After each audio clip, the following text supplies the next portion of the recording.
103.3 FM. Información esencial. Ya estamos, 9 de la mañana con 10 minutos y comenzamos junto a Quique Mojica esta edición de Mercado Global. ¿Cómo estás, Quique? Buenos días. ¿Qué tal? Muy buenos días. Todo listo, todo dispuesto. Esto es el inicio de Mercado Global. Enel y Enel X, auspiciadores oficiales del Chile Open 2025 y Banco Santander, presentan Mercado Global. Comenzando con la noticia del día. Tras reunirse en Washington, el presidente de Estados Unidos, Donald Trump, y su par francés, Emmanuel Macron, demostraron una vieja amistad y la división existente en torno a la guerra en Ucrania.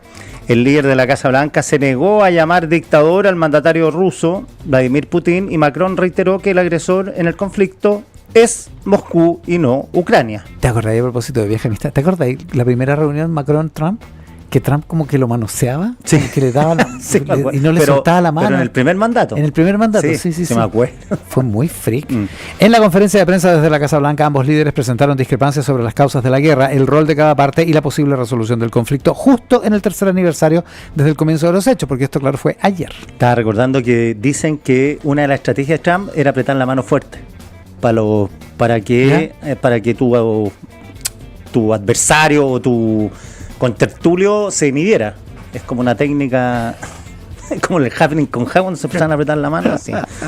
Trump afirmó que se han logrado muchos avances respecto a sus esfuerzos por negociar la paz con Putin y señaló que han tenido muy buenas conversaciones con Rusia. El magnate republicano también comentó que podría ir a Moscú si se alcanza un acuerdo de paz, lo que estimó podría ocurrir en cuestión de semanas. Esto lo convertiría en el primer presidente de ese país, de Estados Unidos, en visitar ese territorio en más de una década. Por su parte, el líder de París respondió que la paz no debe significar una rendición de Ucrania y que no debe existir un alto al fuego sin garantías, añadiendo que se debe permitir la soberanía ucraniana. A su vez, Macron planteó que esto es una responsabilidad de Rusia porque ellos son los agresores. Desde Kiev, el Parlamento ucraniano adoptó una declaración en defensa de la democracia en ese país europeo y que reafirma a Volodymyr Zelensky como líder legítimo frente a los cuestionamientos de Trump y Putin. Trump lo llamó dictador a Zelensky. La iniciativa fue respaldada con el voto a favor de 268 diputados y culpó a Rusia de que Ucrania no pueda renovar a sus instituciones en contexto de la ley marcial en vigencia. Otro tema presente en la discusión es la proximidad de Ucrania y Estados Unidos a firmar un acuerdo que otorgaría a Washington una parte de los ingresos de Kiev que provienen de los recursos naturales, según reconocieron desde ambas naciones.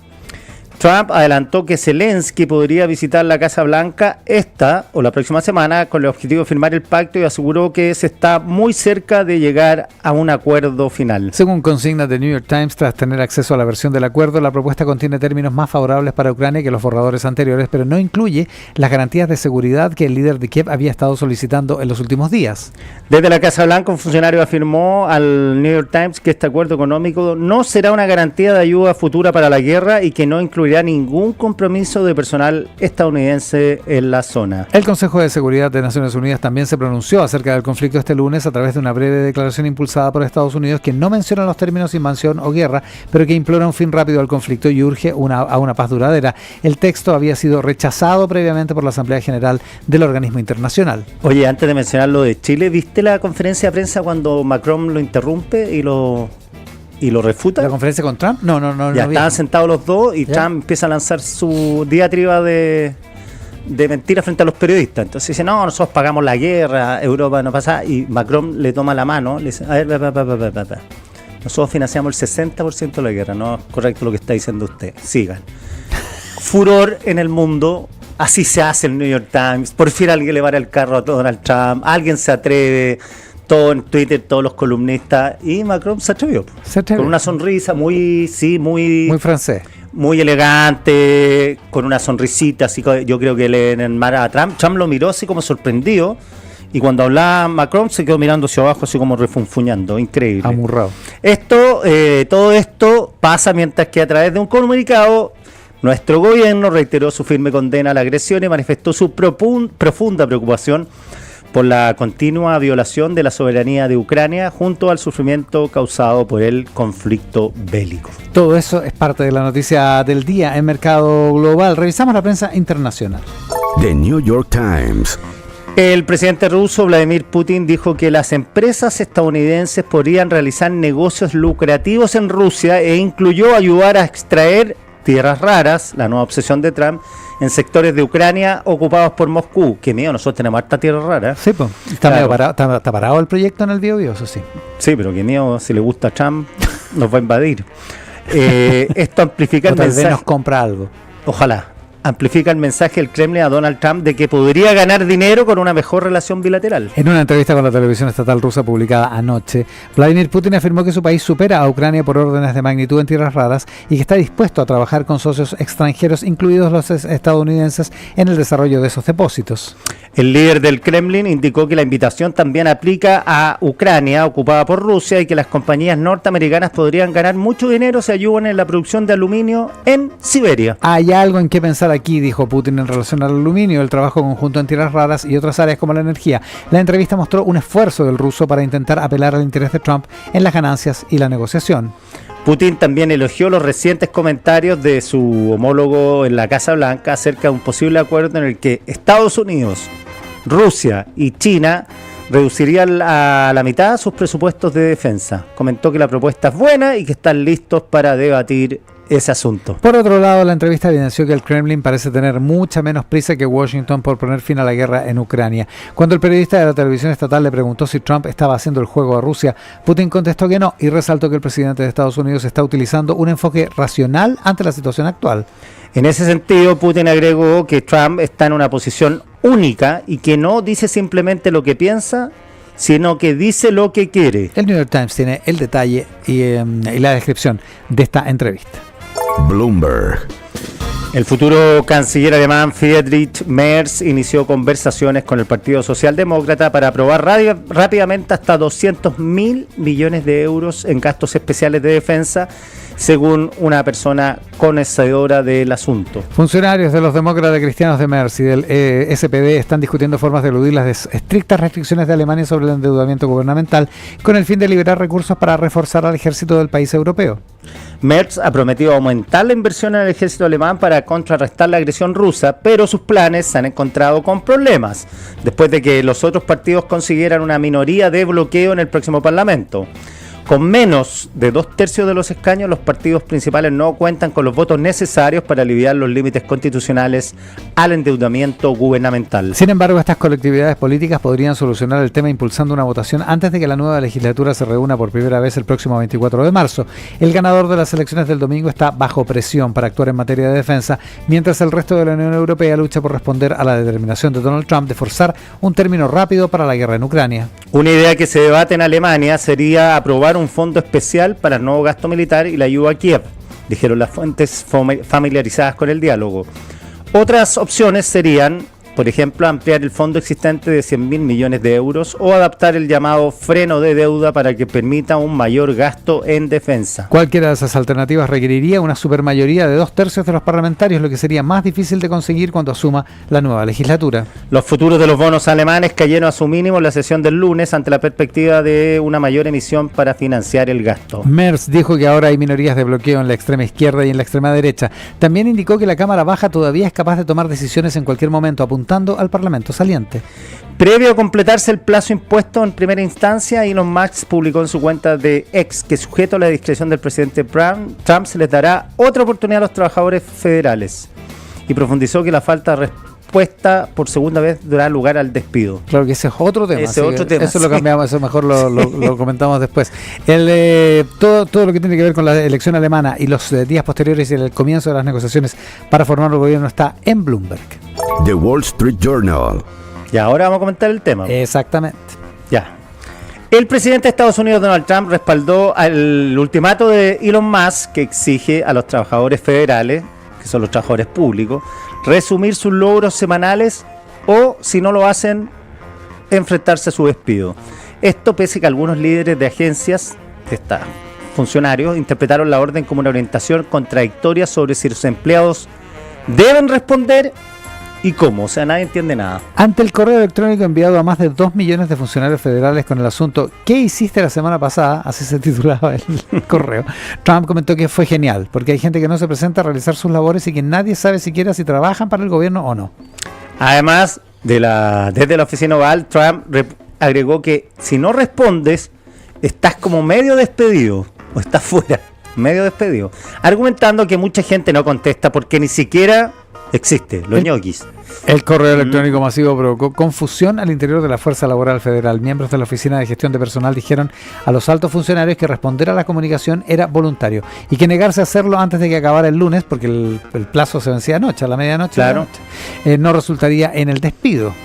Los trabajadores de agencias, incluidos los departamentos de Energía y Justicia, dijeron que estaban siguiendo las instrucciones de sus superiores para posponer la respuesta. Y a ciertos empleados de justicia se les pidió que no contestaran porque su labor es delicada. Por su parte, un funcionario de la Casa Blanca señaló que Trump apoyaba las instrucciones de posponer la respuesta por razones de seguridad nacional. Trump y Musk hablaron por teléfono sobre los planes para el correo antes de que el empresario lo publicara en su cuenta de X, según personas conocedoras del asunto. Y la secretaria de prensa de la Casa Blanca, Caroline Leavitt, afirmó que todos están trabajando juntos como un equipo unificado bajo la dirección del presidente Trump. La saga del correo electrónico de Elon Musk está en el Wall Street Journal. Financial Times.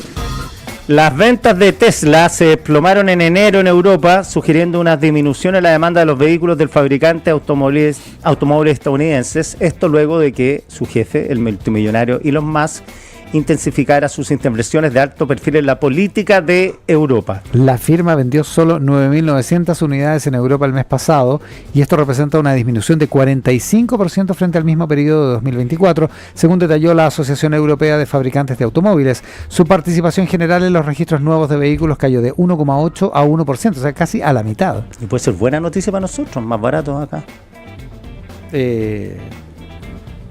Sí, yo me compré un Tesla. ¿Un Tesla? Sí.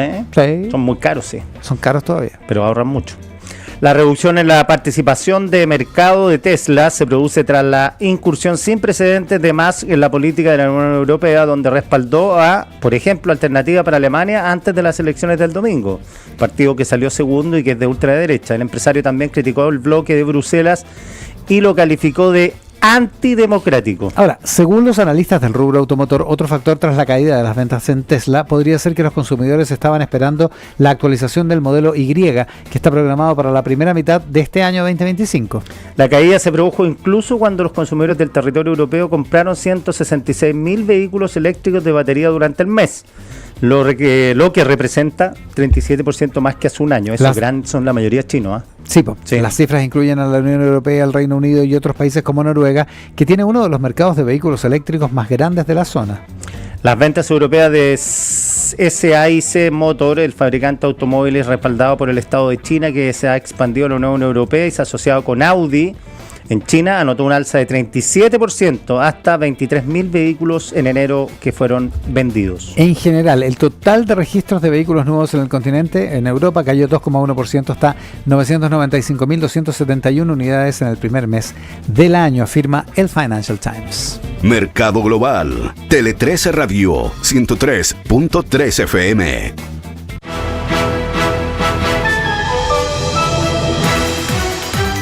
Josefa Castillo y el resumen de las noticias. El ministro de Vivienda, Carlos Montes, afirmó ante el Tercer Radio que el acuerdo logrado para posponer el desalojo de la megatoma de San Antonio es una de las mejores soluciones que se podían alcanzar y que, aunque no sea perfecto, espera que con él se llegue a una buena resolución final. Montes dijo que el plan no debería incentivar la irresponsabilidad, pero reconoció que existe el riesgo de que las personas involucradas se salten procesos regulares relacionados al financiamiento, pero que se están buscando garantías dentro de las que se encuentra posiblemente el Banco Estado. Hoy se presentará en la Corte de Apelaciones de Valparaíso el protocolo de acuerdo que alcanzó el gobierno con los dueños del terreno de la denominada megatoma de San Antonio para suspender el desalojo previsto para este jueves por 6 meses más. El plan implica la creación de una comisión técnica con representantes de cada sector donde se determinará el sistema de garantía y precio, además de la adquisición de todo el predio en un solo acto por la vía de cooperativas. El presidente Gabriel Boric promulgó esta mañana la ley que moderniza el escalafón de los agentes policiales de la Policía de Investigaciones. Se trata de una norma que había sido anunciada por el mandatario en la cuenta pública del año pasado y que implica la inclusión de 3.000 agentes policiales a la institución y la liberación de 1.300 oficiales para labores investigativas. Según dio a conocer el Ejecutivo, la ley responde a la necesidad de ampliar la planta de agentes policiales para una mayor profesionalización de la investigación criminal y aumentar así la cantidad de personal operativo de apoyo a la investigación. El senador del PPD, Ricardo Lagos Weber, señaló que le preocupan las candidaturas presidenciales y que si bien la ministra del Interior, Karina Toa, no ha expresado una preferencia, ha dado señales de que tomará una decisión en marzo. Lagos Weber dijo esta mañana en Tele 13 Radio que considera que la Secretaría de Estado es la que reúne los consensos del socialismo democrático, por lo que la ha apoyado explícitamente. En cuanto a la posible candidatura de la expresidenta Michelle Bachelet, el parlamentario aseguró que es seguir girando a costa de liderazgos y no hacerse cargo de una renovación, enfatizando en que no se le puede pedir, después de estar 2 veces en la presidencia, que resuelva los problemas. El presidente de Rusia, Vladimir Putin, aseguró que está listo para trabajar con compañías estadounidenses para explorar depósitos de minerales de tierras raras en el país, así como en el territorio ucraniano que fue ocupado y anexado ilegalmente. Putin aseguró que ciertamente tienen muchos más recursos que Ucrania y que son uno de los países líderes en lo que respecta a las reservas de metales raros. El líder del Kremlin también agregó que Rusia está dispuesta a vender alrededor de 2 millones de toneladas de aluminio al mercado estadounidense